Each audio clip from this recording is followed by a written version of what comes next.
He's gonna take you back to the past to play Gmod add-ons and suck ass. He'd rather have a constipated heavy take a diarrhea dump in his ear. He'd rather eat the rotten asshole of a roadkill combine and down it with mad milk. He's not the angriest gamer you've ever heard. He's not the angry Nintendo nerd. He's the angry Valve and Source nerd. He's the angry Garry's Mod nerd.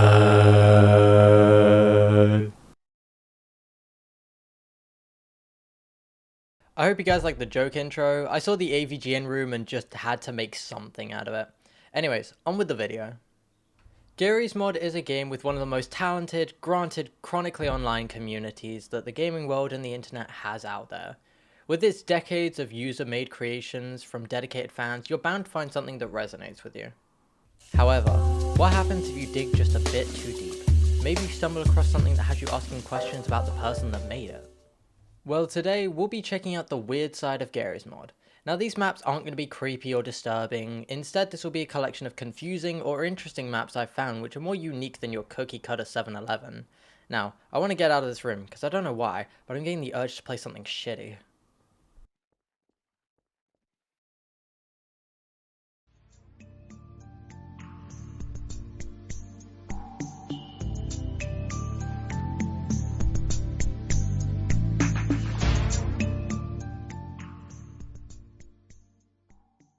Now, excuse how confusing this first map is. It's a bit of a maze and there's a lot to talk about here. Welcome to Hikikomori Mall by user vsauce. Now, if you spend a little bit of time in the TF2 community servers, you may have seen maps with unique characteristics. The inclusion of slime girls. Lots of slime girls. Now, this is what vsauce is known for, alongside their outlandish maps and style. They have not a liminal feel to it, but like a fever dream you can't wake up from, with references many will get, and also many you won't get. There's quite a variety for all. So there's also going to be things that I won't get, and if it's something that I don't get that you'd like to point out, please feel free to leave it in the comments below. Now with all that talking out of the way, why don't we talk about the actual map? I'm going to try pointing out what I believe is the most interesting stuff here, and we're going to start immediately with me falling to my death because of this random hole I got a little too curious about. We're off to a great start. Upon respawning, I went a different route, and nearby there's this boxing ring which I imagine heavies go head to head in unarmed combat to claim their prize of either glory or a sandwich, maybe the latter given the slot burger in the corner. And by this ring we see our first inclusion of a slime girl, and trust me, you're going to see many more on our trip. Now, this is a big map, and after playing it a few times, I still have no idea where anything is. I mean, just look, they've got a whole river in here for God's sake. Anyway, at the end of this walkway, the mood immediately changes. The music stops, and it's a pitch black maze that requires you to turn your flashlight on. Now, me not being the best at mazes took nearly every wrong turn before I found the right way to go, but when I made it to the next part, I found dirty water that I wouldn't even swim in if I had to in real life. Unfortunately, there's no way around, so I swam across and I found this hole. Now, having already died to a hole, I was skeptical, but I jumped anyway, because why not? Instead of dying, however, I got teleported to this place. Now, correct me if I'm wrong, but I believe this is a distorted version of the Doom map myhouse.wad. Again, I could be really wrong, that's just what I think. The only exit is to jump into the darkness, which leads us here. I can only assume where we end up is a central hub of the map, as many things lead back here, as soon you'll see. There's plenty of references and a few things that pop up very often. This is probably something that the creator enjoys a lot, like the Stanley Parable or Pizza Tower or a few other things. Now, this will become apparent shortly, but I believe this kind of style looks very similar to SpongeBob, at least in a few areas, and you'll see why. Now, this is a reoccurring thing as far as I'm aware with vsauce maps, considering there's a whole map dedicated to it, but there's this fast food joint called Slop and Slime. I honestly wonder what makes vsauce have such a fascination with slime, but it feels like a dangerous question to ask. This chain and food will appear all across the map, and I believe is common in other maps of theirs too, so I guess it's like the McDonald's of this realm. Another one of those common things in this map are these Isaac Clarke statues from Dead Space, and you're going to notice an interesting characteristic about them later on, I'm sure. Anyway, remember what I said about SpongeBob? The patterns, colors, and style do get used and referenced throughout this map. This makes the map feel like it's been ripped straight out of a 2000s TV show or a comic, as it pairs well alongside the artwork of vsauce we see across the map, alongside the memes on the wall. Now, waddling up here, we see at eye level that interesting characteristic I mentioned, alongside our second slime girl. I'm tempted to do a counter for every slime girl we come across, and since I have free will, that's what I'm gonna do. Right now, our count is 2. Also, for those who might ask, I'll count the ones in the paintings as well, as they're made by the creator, so I say they count. Not even one room later, our count goes up by 3 for a total of 5 slime girls. There's also a small food stand here with a cake that looks all too familiar. I guess this cake wasn't a lie. Slime girl number 6 is alongside that river I pointed out, and 5 or so steps away is slime girl 7, who looks quite comfortable in whatever green hazardous liquid is in there. Some of you guys are definitely going to be braver than I am because I'm not jumping in there, so I'll leave the rest to you guys. Now, there's this nether portal, and when you jump through it, it teleports us straight into this open swimming pool with a really weird skybox that hurts my eyes if I stare too long. There's also a food truck in here, which I'm not even going to ask how they got in here. It's kind of like those cars inside malls that you see. In a nearby room, it looks like there's some kiosks with Mario Kart Double Dash and Mario Party 5 set up. I could actually see myself doing pretty okay here if I had to survive in a Garry's mod map. Granted, the food doesn't look appetizing, but there's games, people, lots of water, and a bunch more which you guys will see up ahead. In another room, there seems to be a metallic SpongeBob disco with some cool art and a few unique guests, such as 7 versions of the same Stanley staring menacingly from above, try saying that 5 times fast, and a short grinning Kiryu from Yakuza. Now, with all the maps I check out, I like to explore first and gather my thoughts after, and if I hadn't done that here, then I would have missed this painting I can jump through which leads to some secret rooms such as this portal observation looking room, and this weird slime church with our next 2 slime girls. This cave area is far different from the other places in the map and actually hides our 10th slime girl. This door looks like it could be from Pizza Tower considering the matching art style, and it leads us into this parkour which I gracefully succeed because it's so easy and I'm the Gmod parkour king. And on the other side is the exit which spits us back out to the main area with a nice kazoo sound. Which reminds me, I've got like 12 party kazoos at home at the moment which I'm just saving for a special occasion. Wonder when I'll use them. Now I could look for the head crabs required to get in, or I can be a little sneaky and clip through the door. Looks like a secret credits room with some work in progress shots and some exclusive artwork from the creator. Looks like I was right and this is a TF2 map first and then got ported over to Garry's mod later. I'd love to join a server running their map someday if there are any remaining. I really like the custom artwork of theirs, and this map reminds me a lot of those old 90s websites that people used to make to talk about themselves. If anyone's played the game Hypnospace Outlaw, this map reminds me a lot of some of the websites in that game. I saw a lifeguard slime girl and a boat, so I hopped on, and there was this hallway with some rooms, but the only interesting one was the end one.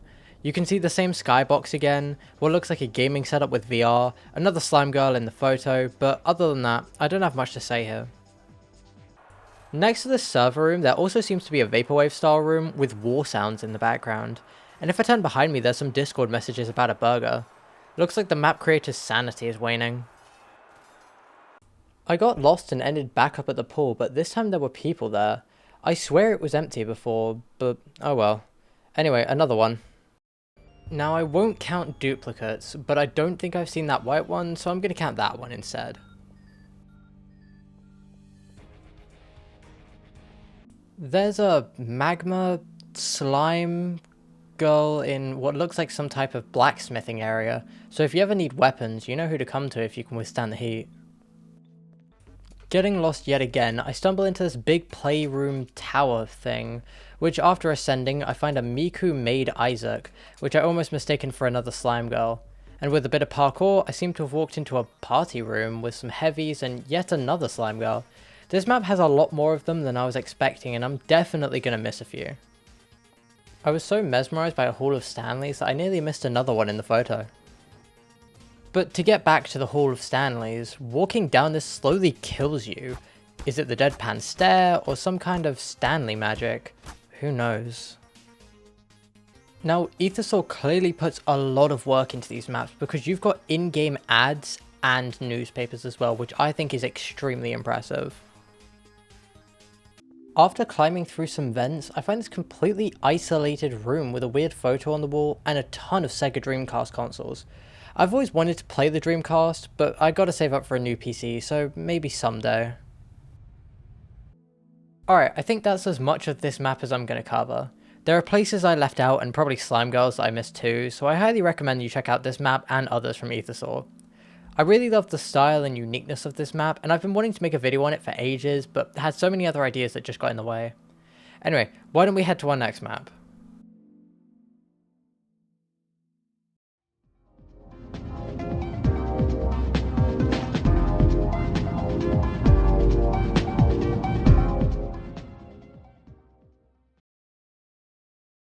Now, I'm not sure if the music on this map is copyrighted, but for everyone's sake, I'll just mute the map and play my own music for your enjoyment. This is GM Trippin', an abstract map made by Invalid Vertex. We first spawn in by a reality leak sign, and a spaceship that seems to have crashed through space, somehow. There's no signs of life or anything to interact with, which leaves many questions about the origin of the spaceship and the world we're currently in. Walking down a nearby tunnel puts us at a skate park. The park itself is just an ordinary skate park where kids and teens would be gathering to have fun.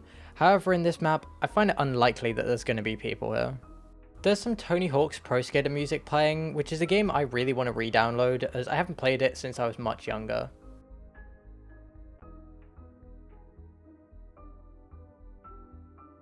Granted, it's not the most inventive skate park, but if I was stuck on this map, I'd take what I could get. I walked around and found what I can barely put into words, but I'll try. Two skeletons riding spinning horse statues inside a gallery of paintings. I can't explain why this is here, but I probably wouldn't feel the same way about this map without it. There's this little neon town that weirdly reminds me of Undertale. It's been years since I played, but I hope you understand what I mean. And in the buildings are different rooms, such as this room with bouncy balls and a little propeller spinning around. You can bounce off the walls here and jump really high, which is fun for a few minutes. But eventually I got bored. Luckily there's this hallway that leads to an 80s arcade with a bunch of old games, including classics such as Mortal Kombat 2 and Asteroids, and not so old ones like Hotline Miami and The Binding of Isaac. It also includes my favourite old school game, which is Galaga. I feel like when I talk about that game, people always think of the movie Pixels first, which I really need to rewatch for nostalgia. In the neon town, there's also what looks like an employee break room with Earthbound on the TV. Whenever I think of Earthbound, I either think of Super Smash Bros. Or the Angry Video Game Nerd review on it, which makes me want to beat the game as it sounds like an experience, but I've still got too many RPGs to beat, like Persona 5 and Expedition 33. A stone's throw from the town is an old school movie theatre with only one screen, and what they're showing is the credits for the music used on the map. I don't recognise much on here apart from one of these, but on my way out I found this staircase which led up to the control room or whatever it's called, and there was a button. So I pushed it, and it started the THX logo before everything blew up, which is a valid reaction when hearing the THX sound. Now, that's probably all I'm going to show of this map. I left out a few places and a secret room to hopefully push some people to check out the map and the one before it and support the creators by downloading it. I think maps like these are really cool where each area is its own unique thing, so it can tailor to many interests or fandoms like the first map. Anyway, that's all the maps I have for today. If you know any worth being in a part 2, do let me know.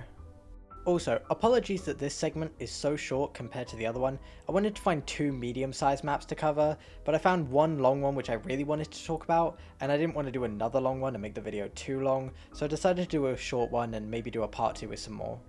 Now, I know this video took pretty much 3 weeks to come out, and that's a mix of personal stuff, my PC bugging out my editing software, and also my addiction to Marvel Rivals.